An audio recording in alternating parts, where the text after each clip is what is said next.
works. Well, no worries. It's quite easy. Well, good evening, everybody. Just like on YouTube, then. Yeah, this is live on YouTube. Yeah. Oh, okay. All right. Yep, absolutely live. So I'd like to thank everybody that's come to join us on this evening's chat. Well, it's evening for me. It's a little bit earlier in the day for Bohse, but many thanks for agreeing to come and have a chat with me, Bohse. And we've exchanged quite a few emails, and well, it's always been very pleasant, hasn't it? Yeah, I think so. I definitely make some snide comments on your channel once in a while. Oh, listen, I'm big enough and ugly enough. I can deal with that. You know, I see that in you, just like their company too. You know, you guys seem like pretty solid individuals, and I'm sorry for your all's group loss on that end. Yeah. That man really seemed like a pretty solid guy that was a big part of your guys' group community, for lack of a better term. So yeah, I mean, he certainly was a quite an inspiration. But what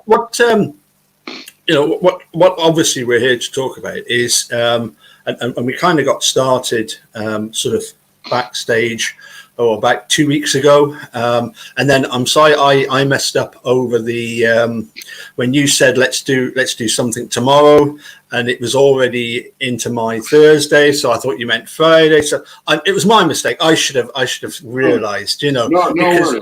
That's gonna happen. No worries. Yeah. Because I'm a fairly busy person, so it's yeah. I got to take the day off today just because I didn't want to hang you under announcement. You are far too kind. You're far too kind. Plus, it's Friday anyway. It wasn't that hard to convince me to take the day off. My guys can handle it. And I think you said that at the moment you've got quite a lot of snow up where you are. Yeah, correct. And we got like 14 inches the other day. Wow. Otherwise, I'd definitely do the bullets with the lawnmower. So. Yeah. I wish you'd be careful of that one. I wish you'd be careful. It's being kind of facetious, actually.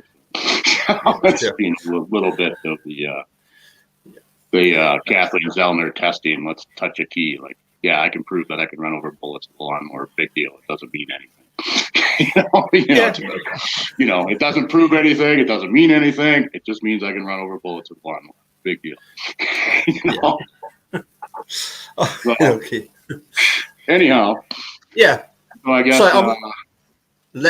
I'm just going to shut up, and for once, I'm sure all the listeners will be delighted that I'm going to shut up and let you do the talking. Well, like I was telling you, I mean, I watched Making a Murderer. I'm not much of a crime junkie. I don't even own a TV, so I'm not big into that type. I'll do YouTube once in a while when I have free time. But somebody did recommend me to watch that, so I watched that, and I thought, wow, that was like the biggest injustice. I couldn't believe it. I had read. I'm more of a reader. I had read, Griswold's The Innocent Man, the Ron Williams, I think Williamson or Williams, something like that. That guy got jacked, totally jacked.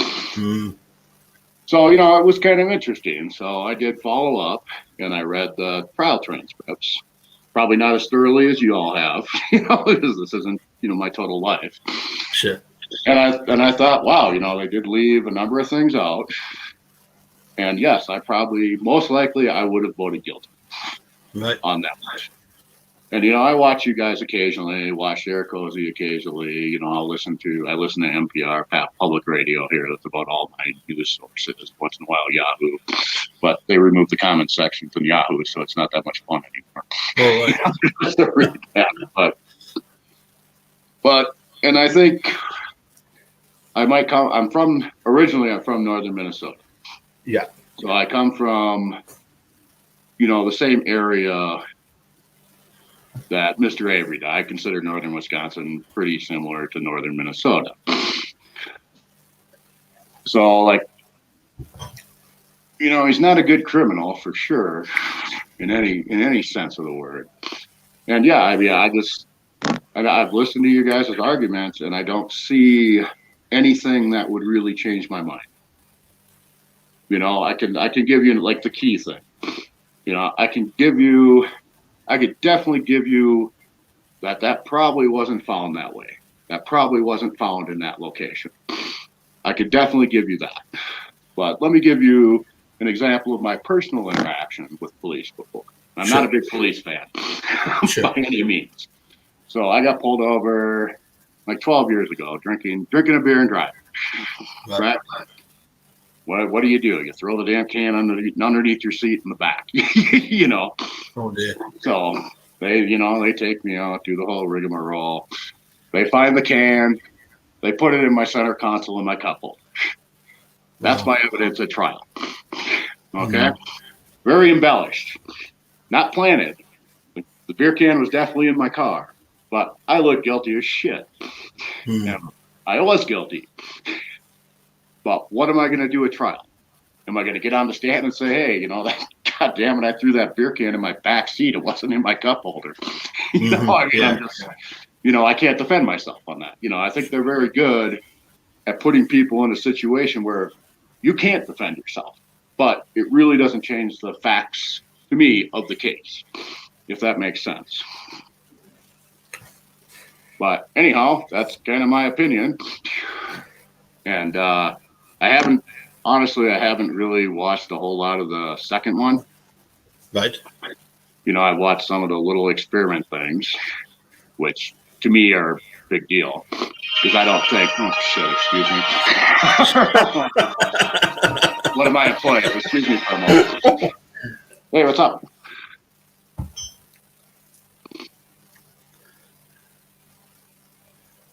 Yeah.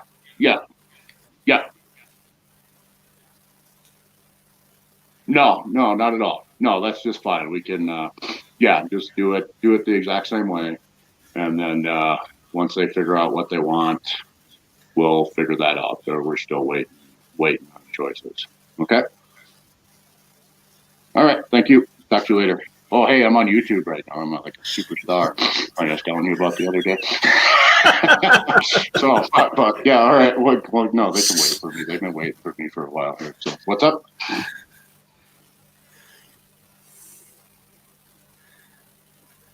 No, I don't want to work tomorrow. All right. Sounds good. All right. Yep. You too. Yeah, Monday morning. All right. Yep. Bye-bye. All right. Apologize for that interruption. No.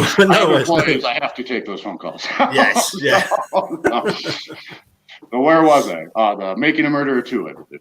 Yes. Where that's kind of why I did the lawnmower thing, because to me it's facetious and it doesn't prove anything. It proves I can run over bullets with a fucking freaking lawnmower. You know. Yeah. No different than. Go ahead. Sorry, yeah. I was going to sort of just let you carry on, but I just wanted to clarify then, you know, with your own experience, as you say, with the beer can, the fact that the police moved the beer can back into the center console, although that wasn't genuine, that wasn't the truth of what happened, it was kind of like the end justified the means. To some degree, yes, absolutely. Yeah. They're going to make you look more guilty, so to speak. But it didn't really, if I look at it from an honest perspective, you know, obviously I wasn't happy about it, you know, of course. Right. But if I look at it, you know, 12 years ago from an honest perspective, it really didn't change what was happening.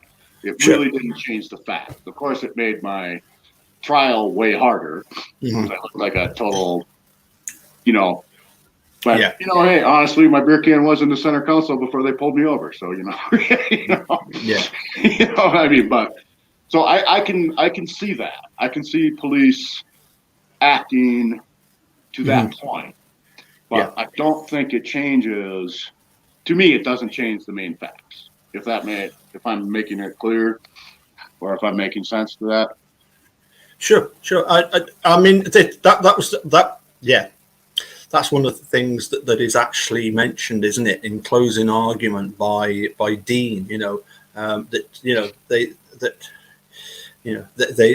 they could well have, you know, taken the opinion that we think he's guilty. Therefore, we can just, for want of a better word, move the goalposts a little bit, and sort of secure what we're looking for.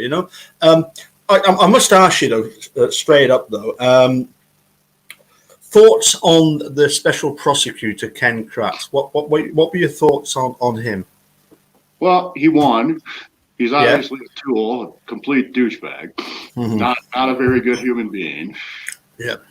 And, I know you guys, or at least in my opinion, please correct me if I'm wrong, a lot of, maybe not you so much personally, but a lot of what I've read on Reddit and, on YouTube is you guys seem to take that guy's word like it's just gold, where he's a complete moron. But just because you have a complete moron doesn't change some facts. I don't know what happened.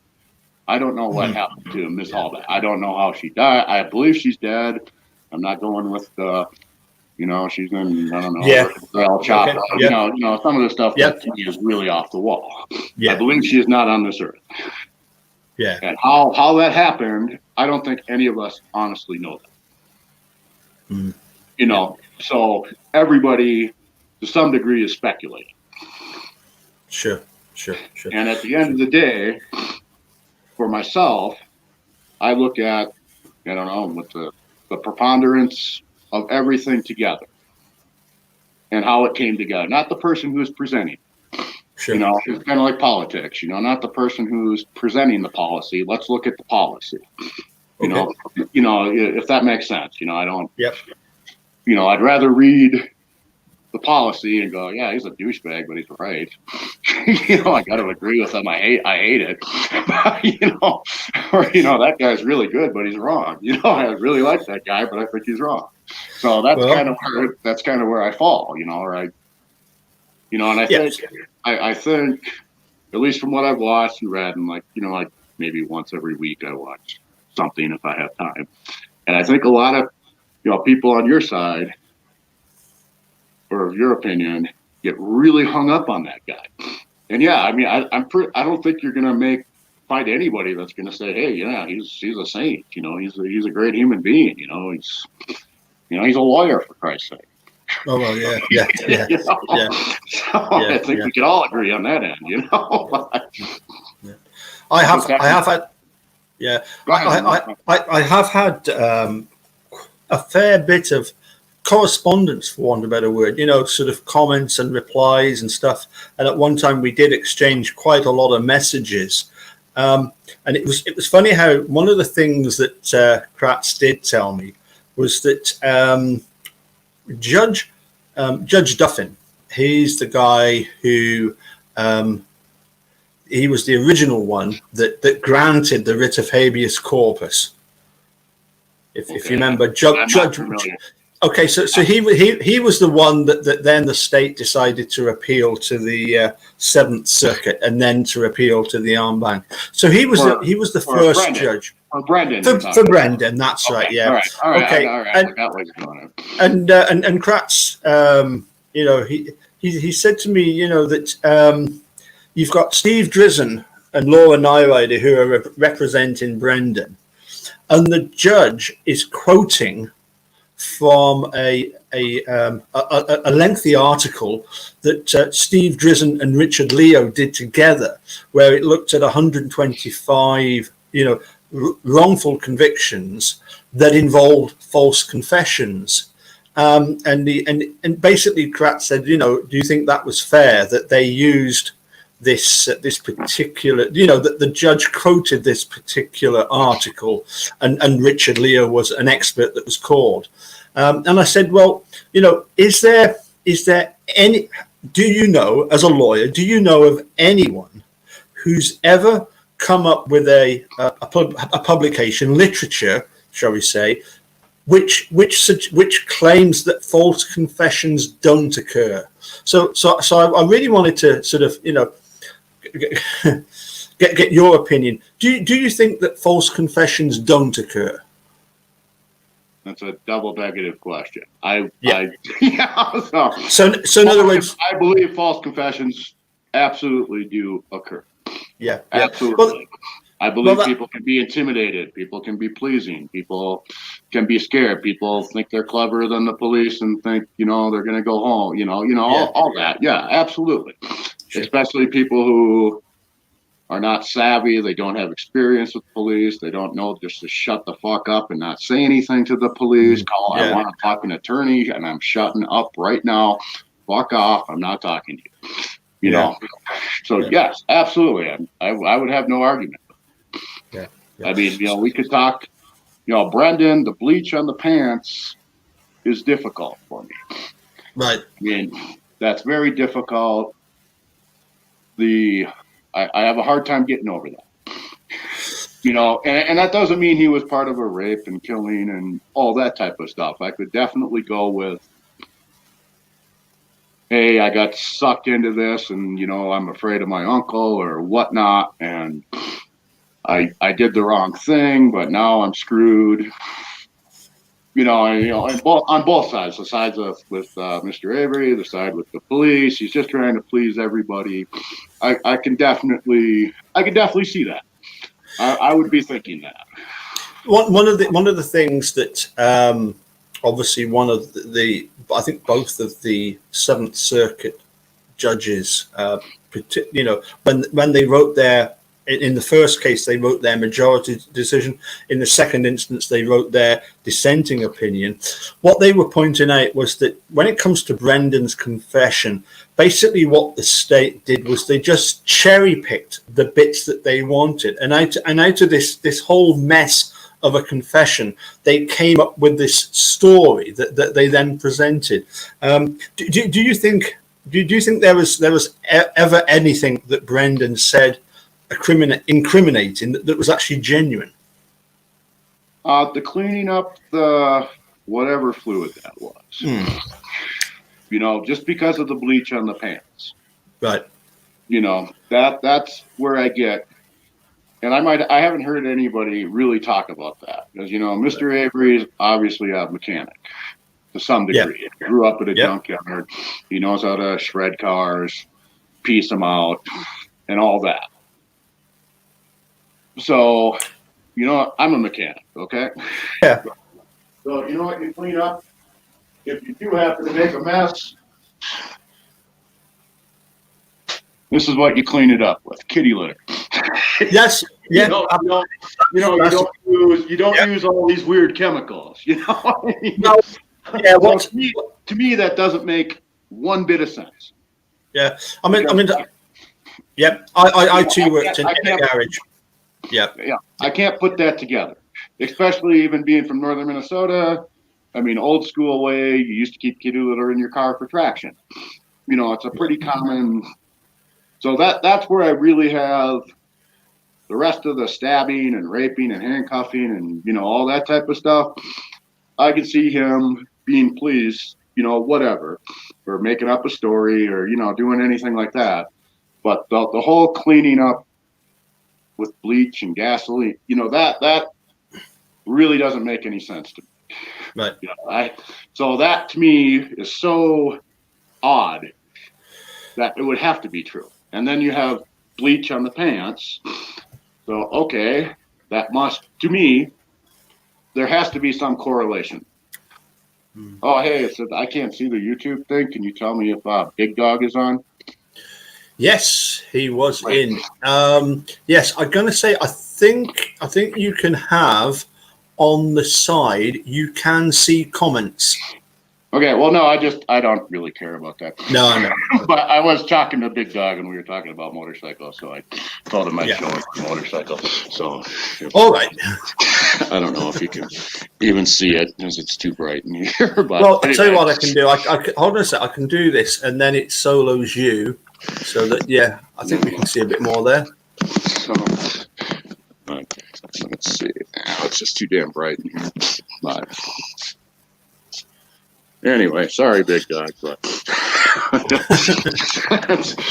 all right, go ahead, dude. Go back to it. I was just messaging him the other day, and he was like, "Yeah, he's got a nice little sporty." And I was like, "Yeah, I'm working on this one." So I told him I'd show it to him. So anyhow, but yeah, that would be my that's where I'm at with the Brendan thing. And then even more so on his defense, like if you look at the pictures of Mr. Avery's garage, Yeah.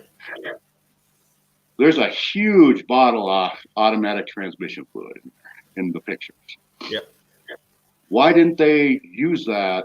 Why didn't the defense go, hey, if that thing's half empty, we knocked it over, we didn't have any kitty litter, or, this, I mean, it seems like, I'm sorry, I got a window up high in the garage. On the light here. But, why didn't that happen? I mean, it's very odd. I picked that out right away. There's a giant thing ATF there, which would have, I don't know if that would have helped him, but it might have been more convincing than there was some reddish blonde liquid stuff, and it might have been tranny fluid. If I was presenting a defense. Yeah, I don't know if Brendan is that savvy when it comes to motors as opposed to Steve. I suspect probably not. No, he's younger and obviously more into video games and watching TV and stuff like that. Wrestling. But I see that, that garage is a pigsty. But I see that bottle, I don't know if you see it, but it instantly jumps out to me. It's right on the ground, right in front. And as an attorney, I would go, well, yeah, they knocked that over. Yeah, they cleaned it up. This bottle was half full, or it was I don't know how many was this. Probably 2 gallons, 10 quart. I mean, a really big bottle. Something that normal people I don't have laying around here. I don't know why you would have that much automatic transmission fluid, but I mean, it was a lost opportunity on his defense for sure. I think if you run in as many cars as the Averys are, I think you probably get through quite a lot of automatic transmission fluid, don't you? Well, yeah, but that's personal. This is a personal garage. Yeah. Down at their shop, I'm sure they got it in drums with a little pump that comes out. Yeah. And that's how I have. Yeah. So, I don't buy. But I got a quart of it at home in case I need something. I'm never gonna need 2 gallons of this shit at home. I'm not pulling trannies at my house. Sure. I just think that's one part that I have a hard time getting past. So would it be fair to say then that in the same way that certain things create a reasonable doubt, it's almost as if you're saying that from your point of view, there are certain things that create a reasonable doubt in your previous assumption that they were railroaded. These things are sowing little seeds of doubt in your mind as to, well, hell, they could be guilty. Yeah, they're more convincing, I guess. Right. From my perspective, they convince me more. So you can take like Mr. Abe. Go ahead. No, I'm just going to say that, but that I suppose that the question is then, for what I was going to ask you was, where do you set the bar? How high is the bar as regards to, when presumption of innocence becomes presumption of guilt? Well, no, it wouldn't be presumption of guilt at all. I mean, right. I consider myself very open. I mean, hey, if something happens tomorrow, and I'm very open to changing my mind. Right. No problem. I mean, I'm not like that one idiot who drew the rape picture and said DNA don't matter, and I'm not that person. Yeah. I'm very open. But all these, so you take the batteries disconnected in the RAV4, correct? Right. You have the valet key, which doesn't have a clicker on it, right? Mm-hmm. Yep. Hell yeah, I'm disconnecting that battery. Hell yeah.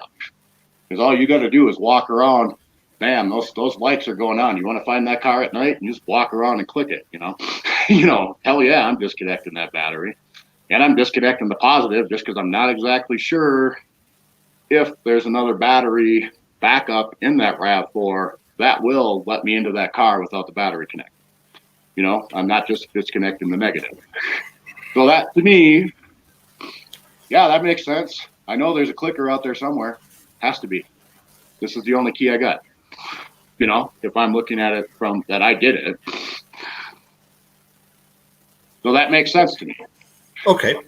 I suppose then you've probably already answered this one. Then do you think the pair of them got a fair trial?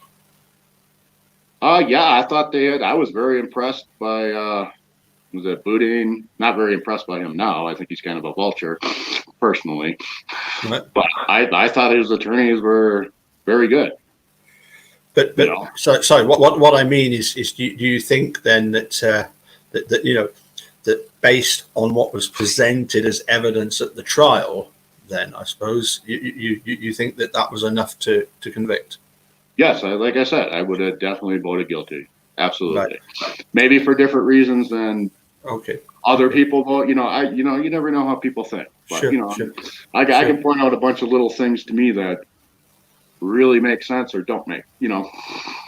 Like not having a letter doesn't make any sense. No worries. And would you and is it fair to say that the sort of it was a very much a forensic evidence case against Steve?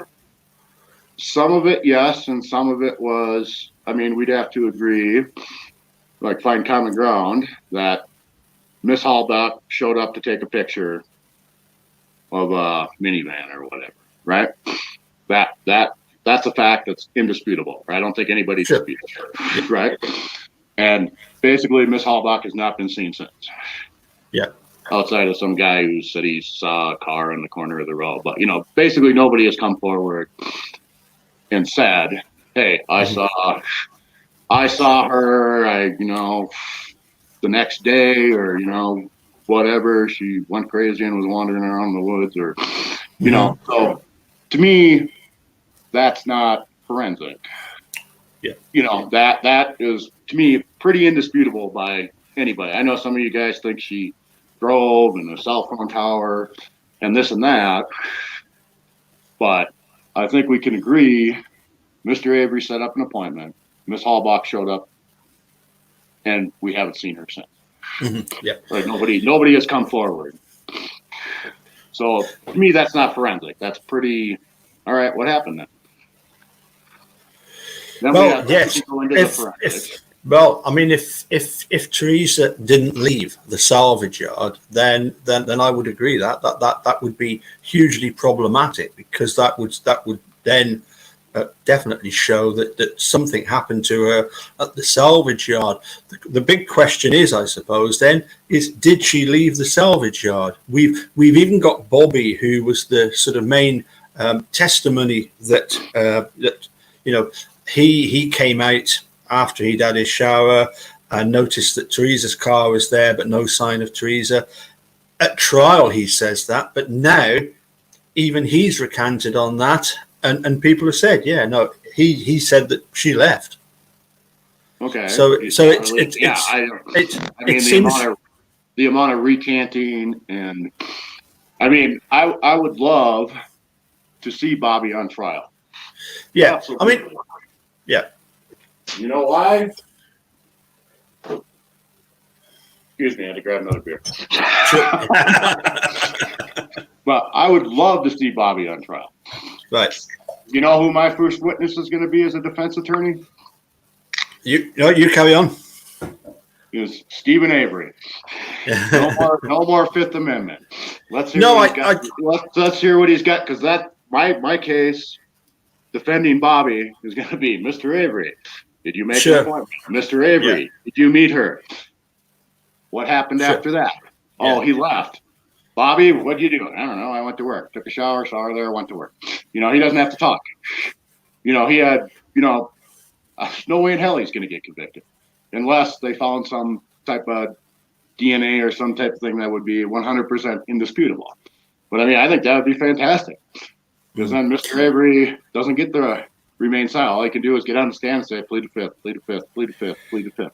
I think that would be fantastic. Then maybe we would find out more. Yeah, I don't think it was a case of Steve was pleading the Fifth Amendment. I suspect that Steve would have wanted to get up and to have testified, but of course often it was explained to me often that, you know, lawyers like Dean and Jerry, before they even agree to take on the case, they can stipulate right from the offset, you know, that, you know, you're not going to go up on the stand. We're not putting you up on the stand, and or at least it's our decision whether you go onto the stand or not. Okay, maybe I've never ran into that. I think yeah, because you would have to read the case, and you know, it wouldn't just be, hey, you just sit there and look nice, you know. Yeah. I mean, you know, because it might be any attorney I've talked to in my cases, they want you on the stand most of the time. Yes. Yeah. You know, yeah. so yeah. Yeah. And I think I got banned from Reddit because I did ask. That was another question I had. Was, did Mr. Avery get all his previous convictions suppressed so he could testify without getting super easily impeached? You know, which I got booted from Reddit and never answered. I think he did get his previous criminal convictions suppressed so he could have testified without getting impeached on that end. But I don't think he got his news interviews suppressed. So he would have to answer for those. If I'm, you know, somebody can correct me if I'm wrong. You know, that's as far as I remember, Kratz wanted to bring in 9 different other acts evidence, and Willis said no, that they weren't able to. So yes, I must admit it's one of these things that, you know, maybe. When we get an evidentiary hearing and Dean and Jerry are called for ineffective assistance of counsel, maybe that's something that will be brought up because I mean I must admit I do feel that had Steve got up and testified, I think that makes a difference. Yeah, it shouldn't. You know, it really shouldn't, but I believe it does just by human nature. Hey, I want to hear this guy's side. Yeah, you know, unless it's so obvious that it's unnecessary. Yeah. You know, like if Bobby Dassey went on trial, hell yeah, I wouldn't get up and testify. You know, there's nothing connecting him to anything.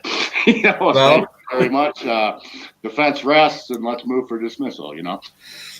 Okay. But that would be. But no, I agree. I don't think it. I try to keep in mind that people don't have to know, and I truly try to keep that.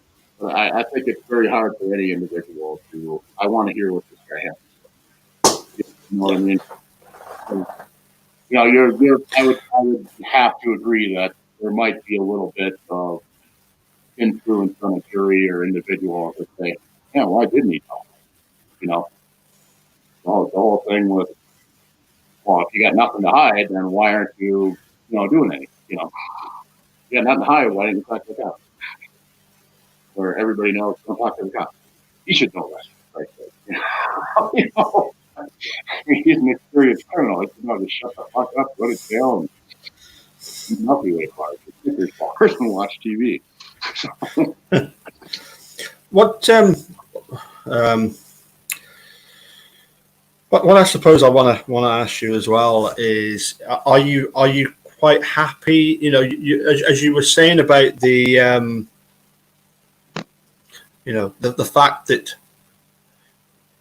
you're kind of conceding that, you know, that key. Well, I think you said that, you know, it wasn't where you.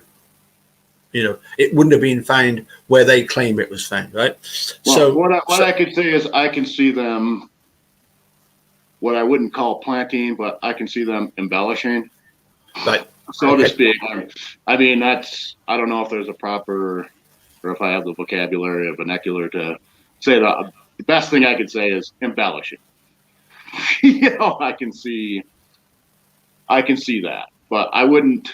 The only thing the key really ties for to me is why the battery is disconnected, because it doesn't have a clicker. Mm-hmm. To me, that makes sense why you would disconnect the battery if you didn't want that car found. That completely makes sense to me, because I know damn well a RAV4 has a clicker, and I know that clicker is somewhere, and I don't have it. Yeah, I think though, you know, what's more interesting about the battery is, as you say, if that battery, if Kathleen Zellner has been able to identify that battery as being part of a fleet, belonging to a fleet of vehicles, then batteries aren't sold that way. That's not. They don't have serial numbers. That's. I could go out in my cars and show you I don't have the right batteries in my car. It's a pretty common northern United States thing. Hey, I want more cold cranking amps and I want a marine battery in my car. That's pretty common. That's what I was thinking, the Dremel thing, because that's what my experience is. And then we go, all right, Joe down at the shop Dremels every battery in because he likes to know how long they're lasting. Yeah. And I was like, oh, all right, perfect. Awesome. Not that it happens to be a battery that fits in a Subaru Outback and a Ford LTD and, 1,000 other cars. That's so I don't know, it's kind of a dead end. Okay. Are you happy with the blood in the RAV4 being only in certain spots? One would have expected, surely, if there's blood by the ignition, there would be blood on the steering wheel, on the door handle coming in, on various handles, that it would be in other places other than this sort of selective places. Are you happy with that? I wouldn't use the word happy. Okay. I have no idea what was going on. Okay. I don't think anybody does. Right. We don't know. All we know is they found blood there. Yeah. If it's in a place I don't like it, do I think blood should be everywhere? I don't know. I don't know how to answer that question. Okay. Blood was found there. Is it the right amount of blood? Is it in the correct blood? It's kind of like her experiment turning the key and trying to put blood on it. It's like my driving over bullets with a lawnmower. What does it mean? You don't know. It's not water boils at 212 degrees. Something that, because you don't know what you're replicating. Yeah, it's you see the other thing is we've got obviously this blood in the RAV in selective places. For me, another big issue, how have we got a bullet that supposedly went through Teresa's skull with no bone on it, and yet it's got wood embedded in it? Okay, and my understanding of that is that's their opinion, right? And they need further testing to confirm that. That's my understanding of that. Well, you can certainly see the wood embedded in it. Okay,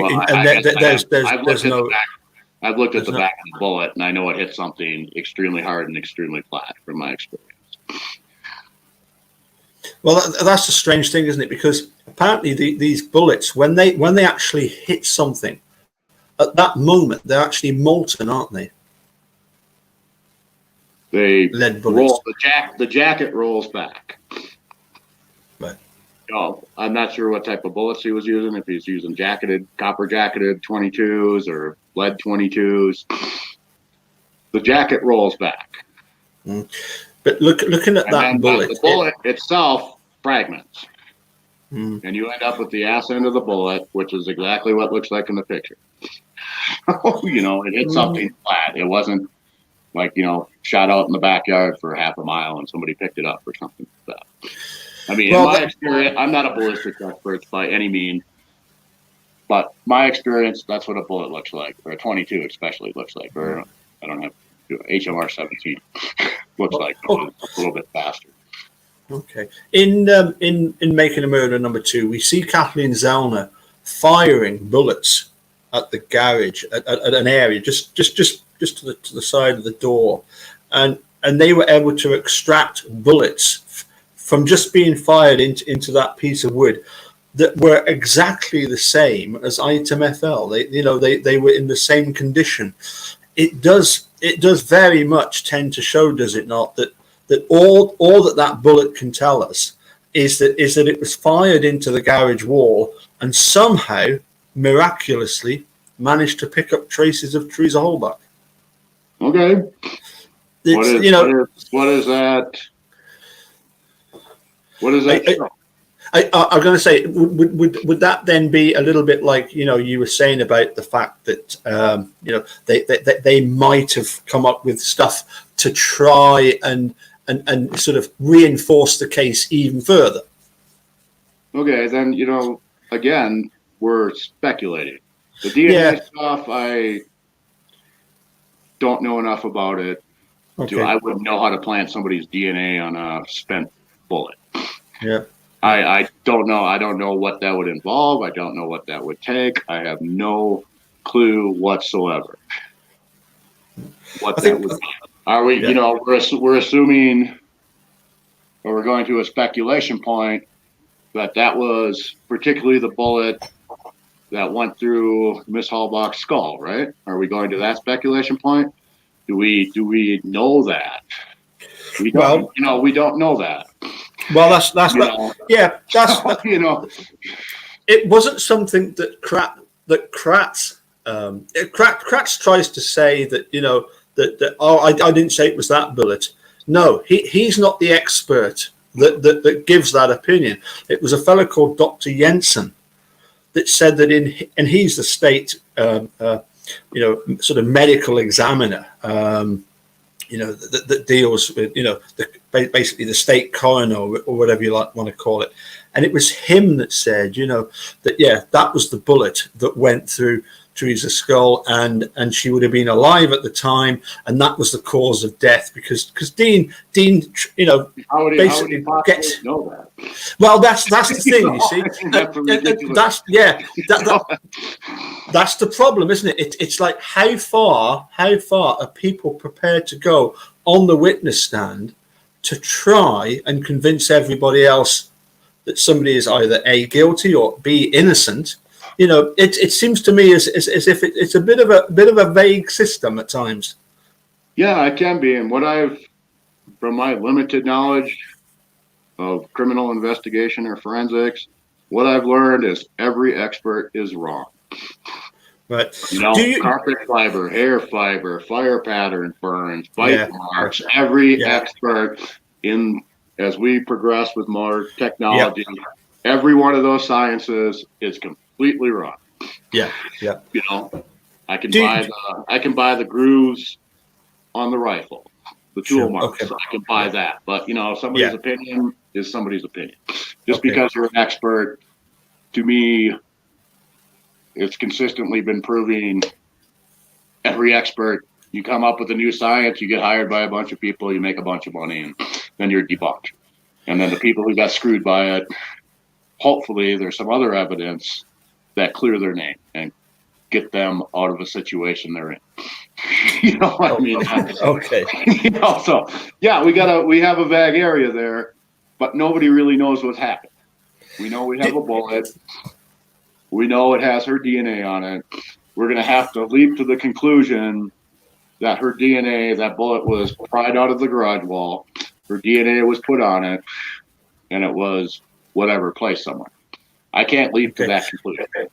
I can leap to that conclusion. I can leap to it. Went through her, bounced off of something, ended up looking similar, landed on an air compressor. They tinker around with the air. I don't know. Do you own an air compressor?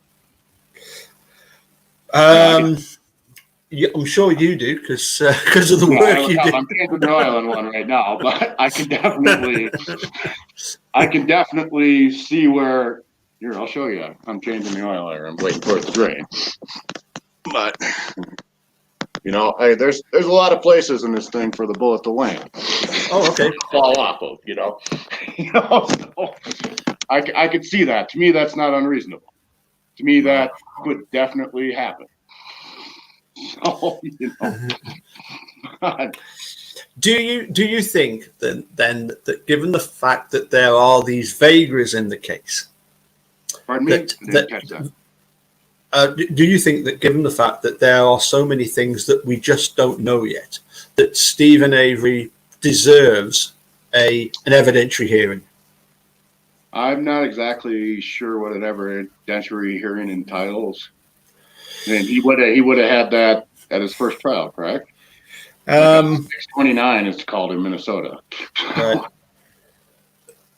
you get a chance to dispute the evidence that isn't in front of the jury, what's going to be allowed into court. Everybody gets to argue. Yeah. So I'm not sure what new evidence would be presented. Well, it's just that in the 1985 case where Stephen was proven innocent by the hairs, the pubic hairs that were preserved, that ultimately resulted in him being exonerated because it proved that it was Gregory Allen and not him. We've got these cremains that weren't found in Stephen's burn pit, that were found elsewhere. And if you remember at trial, Ken Kratz said, the best that we can say about those bones is that they're possible human. Well, then for 4 years after the trial, for Tom Fallon and Norm Gann to get together with Wiegert and decide that all of the bones, including the ones that were only considered possible human, to hand them back to the Holbachs, that actually goes against their own preservation statute. Yeah, and there's no remedy for that, unfortunately. Well, I think somebody's going to have to make a remedy. I think an evidentiary hearing is where it's going to end up. And I just wonder, is there any sort of aspects of the case, therefore, that if certain things did come to light to make it clearer that Steve and Brendan are innocent, what sort of things would you need to see to sort of cross that border, as it were? That's a good question. Honestly, I don't know. I mean, I know you guys like to argue about these bones were found elsewhere. Right. I don't see how that's exculpatory, personally. Right. He had a few days to get rid of things, Right. So to me, that wouldn't be exculpatory evidence, no matter what they ended up being tested, or who knows. Oh, so okay. Yeah, that's a really good question. I mean, if something comes up, for sure, I'm definitely open to changing my opinion. Sure. Absolutely. I don't know what that would be. What would that? Okay. That's a good question, because I don't know. Okay. Do they? I don't know. Did she have a watch on? Do they find her watch in somebody else's house? Or somebody kept a souvenir of it, or something like that. Absolutely. I mean, that would. Okay. Yeah. Just going out there, but I can't. I'm not sitting around waiting for. Hey, as soon as somebody tells me this, Yeah. Well, listen. I'm not going to keep you much longer. I've got one more question, and this is really in sort of the balance, as it were, to that question I've just asked you. And my question would be this: that in my conversations with Sheriff Herman at the time, I always said to him, if evidence comes to light that proves that Steve and Brendan are guilty, I'll be the first one on the phone to you, to say, I apologize for ever having doubted the integrity of the Manitrot County Sheriff's Department and Calumet's involvement in this investigation. But the question is, what should happen if the reverse happens? If once we get an evidentiary hearing, all of the evidence gets impeached? Well, that's going to be a long time. Then you're going with the. She showed up. He made the appointment. She disappeared. That's pretty much what you have. That's set in stone. What? Sorry, I suppose I do have one other question. That's all right.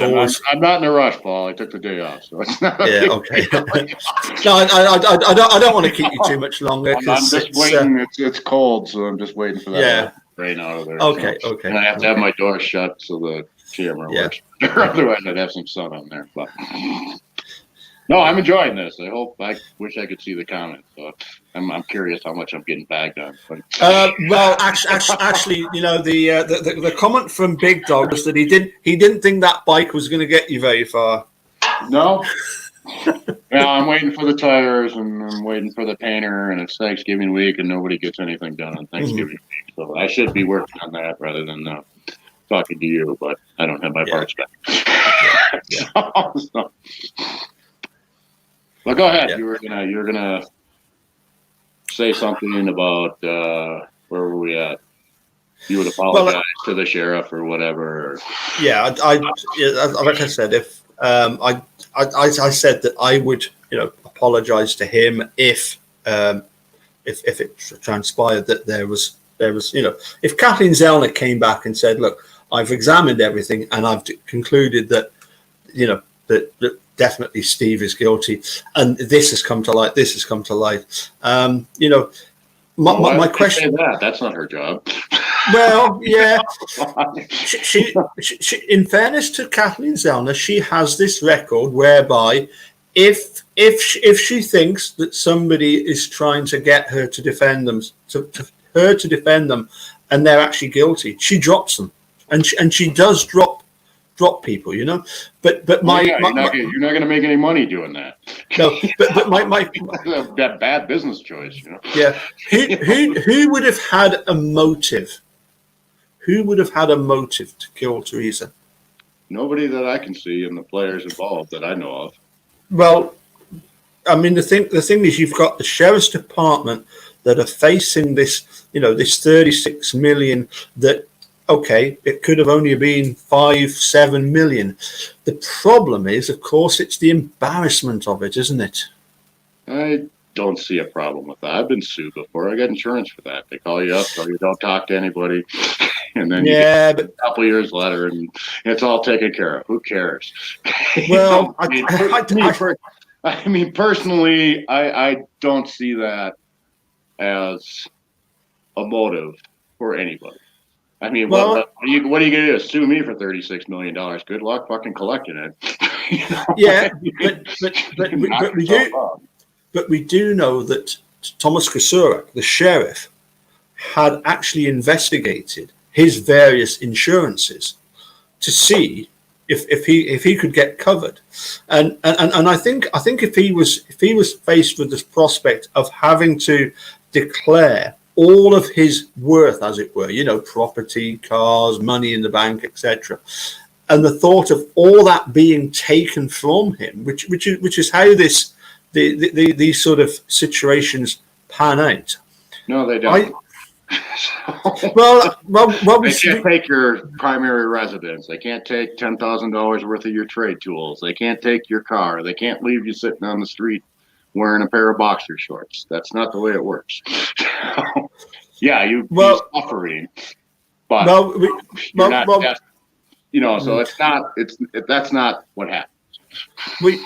We saw in a documentary done by, now there's another filmmaker who's doing a documentary based on sort of this case, called Sean Reck, who's doing a documentary called Convicting a Murderer, in which all of the people that sort of refuse to appear on Making a Murderer are quite happy to appear on. So the perception is that Convicting a Murderer is going to be from a completely different angle. It's going to be very much from the prosecution side of things, Well, even this filmmaker, that people are just exploiting this whole thing for money.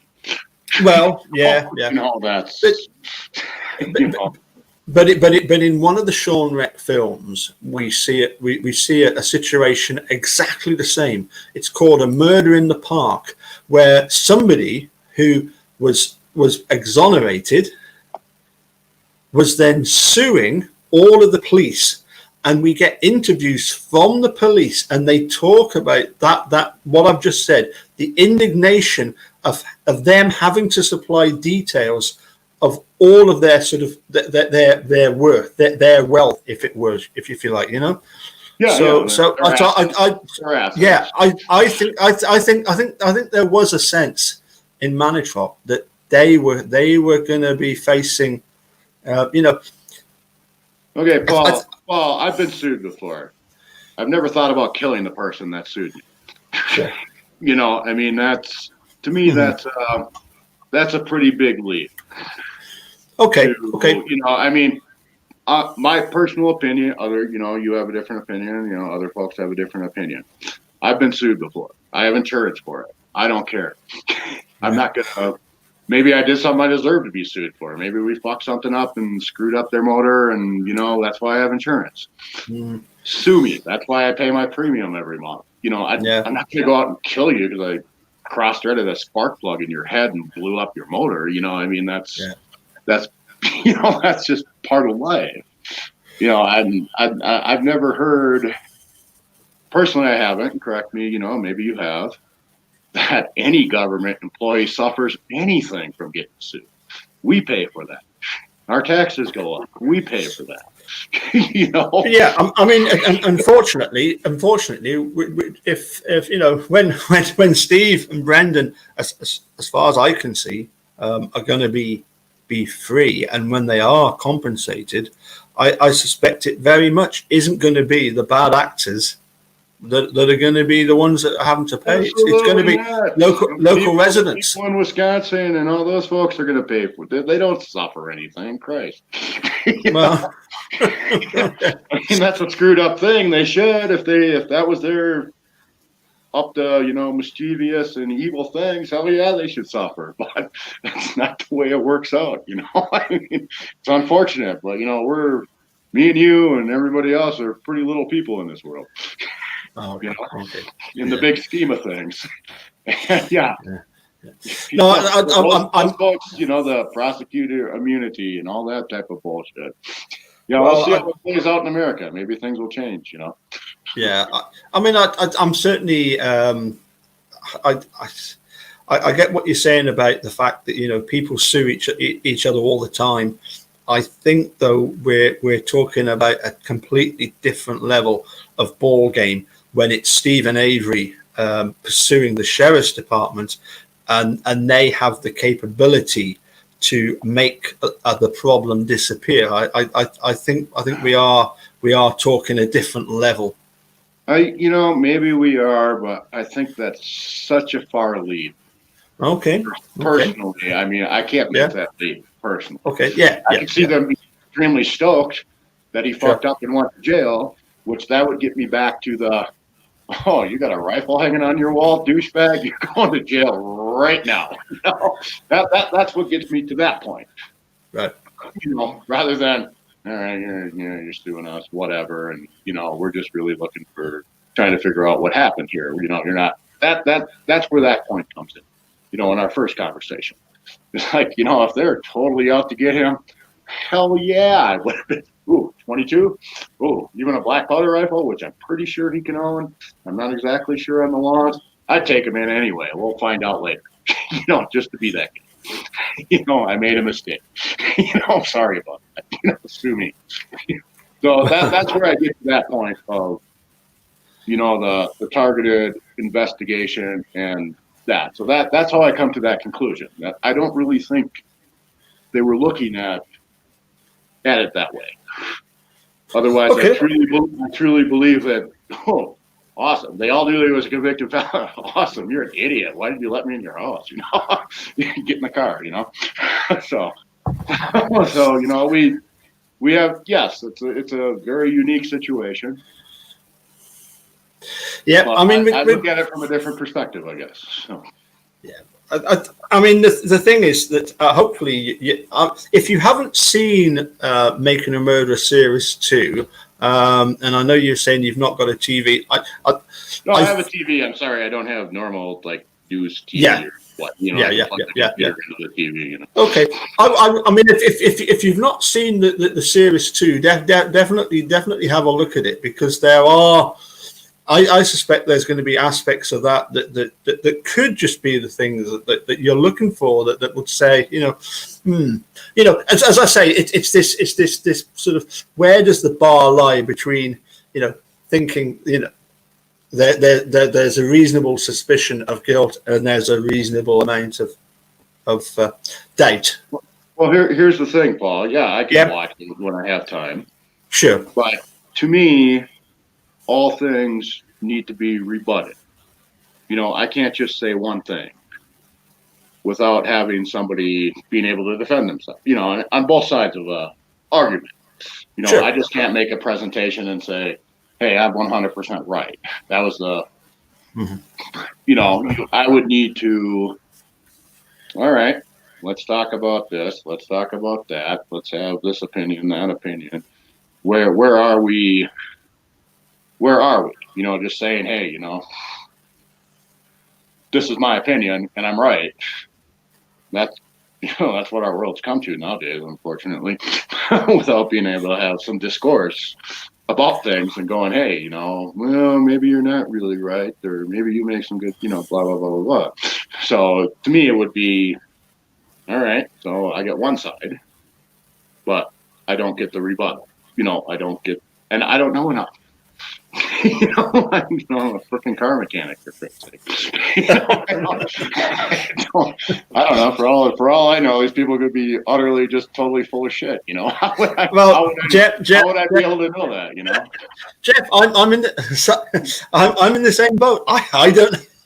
I'm just a musician here. All I've done is looked at some of the stuff in this case, and it's to me it seems pretty obvious that there's that Steve and Brendan are not guilty, that they've been railroaded, they didn't receive a fair trial, and we're heading towards an evidentiary hearing. I mean, I hope that that there will be a point in the future whereby when you look at the what's been developed by Kathleen Zellner and the arguments that she brings forward at an evidentiary hearing, that will create shift you sort of the other side of the fence, as it were. But as you say, as you on the other side than you do. And who knows what's going to happen? I don't understand the law completely. I mean, there's some baffling things about anything that makes no sense. You can't go eat in a restaurant, but it's okay to take the bus. And baffling. There's that doesn't make any sense to me. But hey, I'm not a doctor. Maybe maybe they know more than I do. Here in Scotland, we've got a situation whereby people can fly abroad. They can go abroad and they can fly off somewhere, but they're not allowed to go to Glasgow Airport because of the area that it's in. Yeah, I mean, I'm not a doctor. To me, it doesn't make any. Yeah. I mean, I live in a ski resort town. Okay, you can't go out to eat. You got to do like takeaway type of stuff. Yeah. Or you can sit in a tent and eat, but it's too dangerous to eat inside. But you can go to the grocery store. You can go to the hardware store. I can go to the, people can come to my shop. And okay, I'm very confused on. Or you can go skiing. The ski resort's open, no problem. You can sit on a chairlift with somebody. You can sit in a gondola with somebody, no problem. But God forbid you, And we just had it in Denver, where the mayor said, "Don't go anywhere. Stay home for Thanksgiving." Blah blah blah blah blah. And then 1 hour later, he's videotaped getting on a plane. Yeah, it's like these people are not me and you. No. Do as I say, not as I do. Yeah, So I don't know. I'm not a doc. I don't. I fall down on a different opinion as you saw this. Yeah. And hey, maybe something will change that opinion. But right now, I don't see anything. Okay. That changes my opinion. If something comes up, absolutely. I'm a man enough too. I can admit that. Yeah, and I had the wrong opinion. I mean, I'm pretty sure most folks can. Yeah, and vice versa. Like I said to Sheriff Herman all along. If it turns out that I'm wrong, I will be on the phone to you. Listen, do you know what? That's been over an hour already. I'm going to have to say cheerio, yes, because I've got to go and collect a dog. Okay, right on. And listen, you take it easy. Please be careful with that lawnmower and those bullets. Well, I'm just And showing you also, a lawnmower is not a vacuum cleaner. I know how. okay. And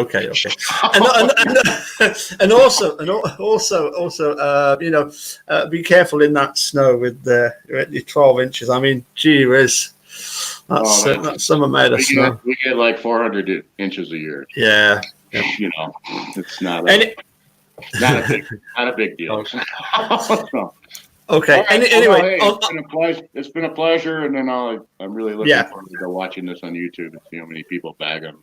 Yeah, and please do, and you'll see all the live chat comes up as well. That's what I'm curious about. Yeah. Okay. Take care, and that. If you want to chit chat again, let me know. Yeah. I mean, my schedule's pretty busy, but yeah, we made it happen. It just was kind of pain in the ass. So hopefully you got good ratings off it and all that type of stuff. But that's not important. But anyway, I do thank you for taking the time out, and it's been a pleasure. Oh, and then one other point we have to agree on is I am not Ken Kratz, so please don't call me. No. No, I don't think you're Ken Kratz. You did call me that one day, but did I? That's all right. It's funny. I get amused. Well, I'm gonna go. I'm gonna go and, as I say, I'm gonna collect the dog and then have a couple of whiskeys and toast you. Okay. Enjoy your weekend. I will do. And you take care. Bye for now. Also, bye. Bye.